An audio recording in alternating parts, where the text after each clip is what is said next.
Welcome to AR Kids World. جی ہاں تو ننے دوستو، آج میں آپ کو کہانی سنانے لگا ہوں شرارتی گلہری کی۔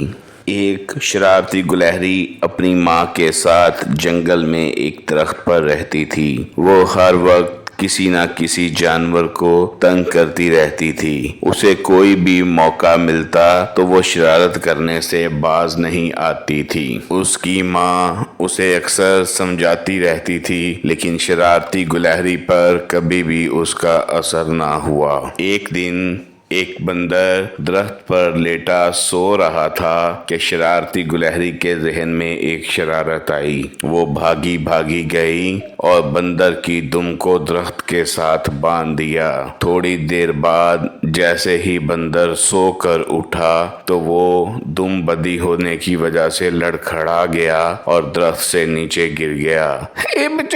بچاؤ، یہ مجھے کیا کیا کسی نے؟ میری دم کس نے باندھی درخت کے ساتھ؟ مجھے بچاؤ۔ بندر کی آواز سن کے باقی جانور بھی آ گئے۔ شیر بولا، یہ کس کی جرأت ہوئی جس نے بندر کو تنگ کیا ہے؟ کون ہے ایسا جانور جو دوسرے جانوروں کو تنگ کرتا ہے؟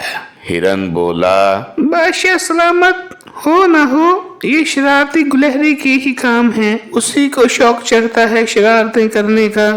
شرارتی گلہری بھی اپنی ماں کے ساتھ درخت پر بیٹھی سارا کچھ سن رہی تھی۔ وہ آگے آئی اور بولی، تو بندر کو کیا ضرورت تھی میرے درخت پر آ کر سونے کی؟ پورا جنگل خالی ہے، یہ جہاں مرضی جا کے سو جاتا۔ ہرن بولا، شرارتی گلہری، یہ جنگل کسی کا نہیں ہے، یہ درخت کسی کا نہیں ہے۔ جیسے ہی جنگل سب کا ہے ویسے ہی درخت بھی سب کے ہیں، کوئی بھی جانور کہیں پہ بھی سو سکتا ہے۔ شیر کو یہ بات سن کر غصہ آ گیا۔ شیر گلہری کی ماں سے بولا، گلہری، اس کو سمجھاؤ کہ یہ جنگل کسی کا نہیں ہے، یہ ہم سب کا ہے۔ اگر یہ اپنی شرارتوں سے باز نہ آئی تو میں تم لوگوں کو جنگل سے نکال دوں گا۔ رحم، بادشاہ سلامت، رحم، پلیز ایسا نہ کیجیے گا، ہمیں جنگل سے نہ نکالیے گا۔ شیر اور باقی جانور وہاں سے چلے گئے۔ تھوڑے ہی دنوں کے بعد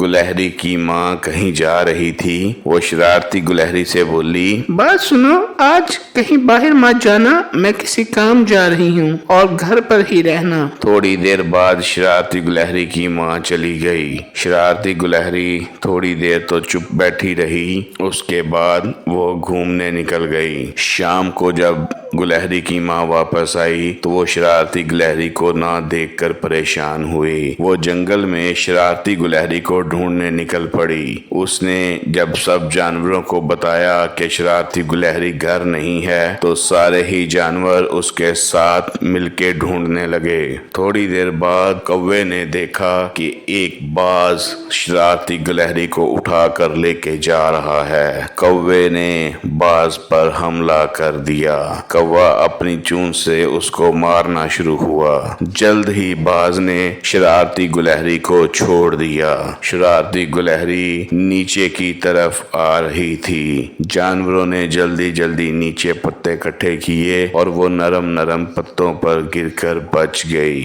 کوے کی مدد سے شرارتی گلہری باز کا شکار ہونے سے بچ گئی۔ شرارتی گلہری نے سب سے معافی مانگی اور اپنی ماں کے ساتھ گھر کو چل دی۔